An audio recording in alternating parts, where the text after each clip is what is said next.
Guys চলেন আজকে আপনাদের নিয়ে এখানে সুইমিং করব। সো এইটা হলো আমাদের বাসার নিচের সুইমিং পুল। আমি এখন অব্দি এখানে সুইমিং করিনি, তো আজকে এখানে সুইমিং করব। চলেন, এই যে নেমে পড়লাম সুইমিং এ। ও ওরে মা, ওকে okay ready 1 2 3।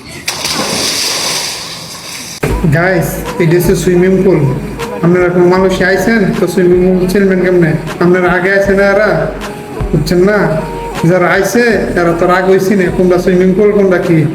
Swimming pool Das এই না বড় বড় দুইটা যে বাটন আছে উপরে, যে ইয়ার মতো পাহাড়ের মতো টিলা, এটা দাস কোনটা দাস? কোন প্রদর্শন করস? আমার তো মনে হয় যে তোর কোনো লজ্জা শরম নাই। যদি তোর লজ্জা শরম থাকতো তাহলে এরকম কিছু করতি না তুই। আমি তো কোনো কিছু করবো না। সিদ্দিক ভাই তুমি সময় নাই, তো তোর মতো মায়া যারা জন্ম দিব এরা জন্ম দিয়ে বড় ভুল করবো।